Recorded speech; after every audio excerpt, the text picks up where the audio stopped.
علیکم معالي الشيخ. وعلیکم السلام. وعلیکم السلام. شیخ سعد الشتری ہیں. صبح کے مکہ مکرمہ میں 9 بج چکے ہیں. بارك الله فيهم ووفقهم الله لكل خير. آمين يا رب العالمين. على بركة هذه الحلقة بهذا السؤال عن قوله تعالى: وإذا أنعمنا على الإنسان أعرض ونأى بجانبه وإذا مسه الشر كان إذا مسه الشر اذا مسه الشر. یہاں اللہ رب العالمین کے قرآن کریم کی آیت کی تفسیر بیان کرتے ہوئے فرما رہے ہیں کہ ایک انسان جب اللہ کی نعمتوں کو پاتا ہے تو وہ اللہ کا شکر ادا کرتا ہے، اور وہ اس کے نیک بندوں میں ہونے کا دراصل دلیل ہے، نیک ہونے کی اور اصیل ہونے کی دلیل ہے کہ وہ اپنے رب کا فرما بردار ہے۔ لیکن ایک شخص جو اس کی نعمتوں سے مالا مال بھی ہے، ہر طرح کی ثروت اور نعمت سے اللہ تعالیٰ نے اسے عطا کیا ہے، اس کے باوجود وہ اللہ کا شکر ادا نہیں کرتا، تو اس کا مطلب یہ ہے کہ وہ اللہ کا نافرمان اور اللہ کی نعمتوں کا شکر ادا کرنے والا نہیں ہے۔ وعندما يكون من حالهم الضراء يتضرع ويرجو من الله عز وجل إزالة ما هو فيه من اور ایک ایسا شخص جو کہ انسان جب کسی طرح کی بلا اور مصیبت اور آزمائش سے گزرتا ہے تب وہ اللہ سے رجوع کرتا ہے، اور اللہ ہی کی طرف رجوع کر کے اپنے دکھوں کا اظہار کر کے اپنے رب سے طلب کرتا ہے کہ وہ اس مصیبت میں، اس بلا میں اس سے نجات دلا دیں۔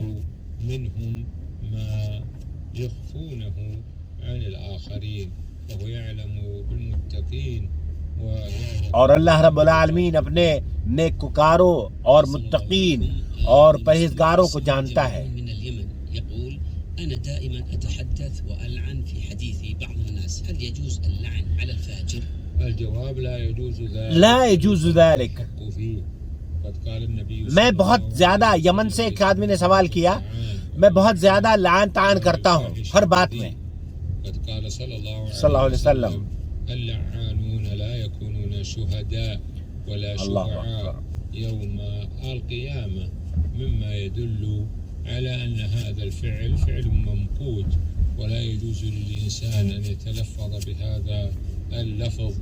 یہ جو لعنت ہے نا، بعض لوگوں کی عادت یہ ہوتی ہے کہ وہ بات بات پر تم پر لعنت ہو، عرب میں خاص طور پر یہ عادت بہت ساری ہے، اور اس کے ساتھ ساتھ اس کو طلاق سے بھی جوڑ دیتے ہیں۔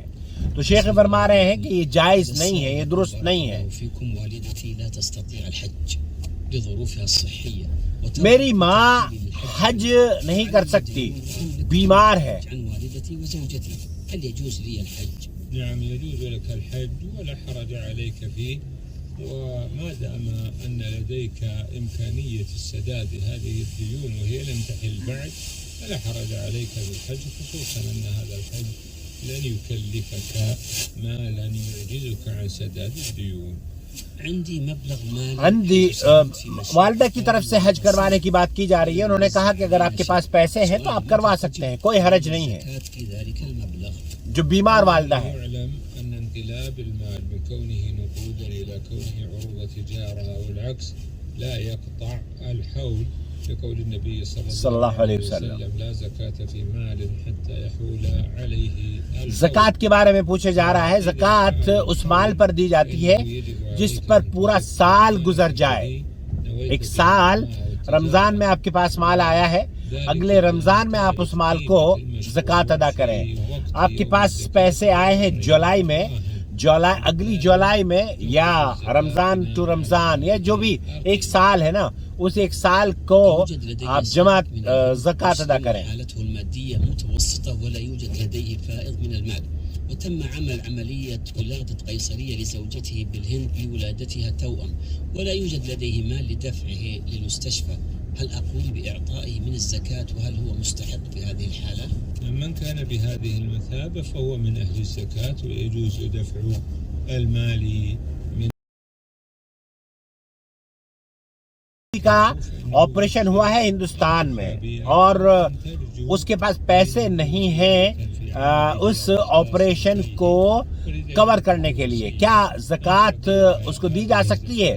شیخ فرما رہے ہیں کہ اگر وہ حاجت مند ہے اور اس پریشانی سے گزر رہا ہے تو اس کو زکوٰۃ دی جا سکتی ہے۔ السائل يقول رجل مسافر دخل مع جماعة يصلون المغرب وهو دخل بنية العشاء، هل يجوز السلام بعد الركعة الثانية وما هو التصرف الصحيح؟ مغرب کے ساتھ عشاء پڑھنا الأصل أنه لا يصح لمن يريد أن يصلي صلاة العشاء أن يقتدي بمن يصلي صلاة المغرب، وذلك لاختلاف النيتين.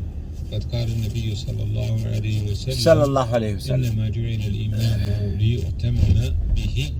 ومن هذا المنطلق فإنك إذا علمت أنهم يصلون صلاة غير الصلاة التي تريدها فعليك أن تبحث عن جماعة أخرى لتصلي معهم فرض الوقت الآخر.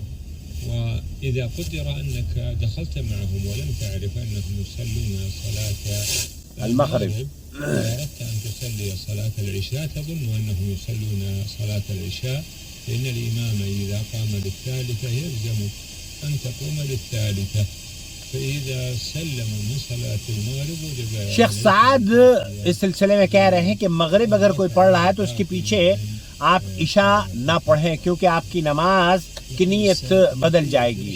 لیکن اس سلسلے میں شیخ عبدالعزیز بن باز اور دیگر علماء کا موقف یہ ہے کہ نیت تبدیل کی جا سکتی ہے.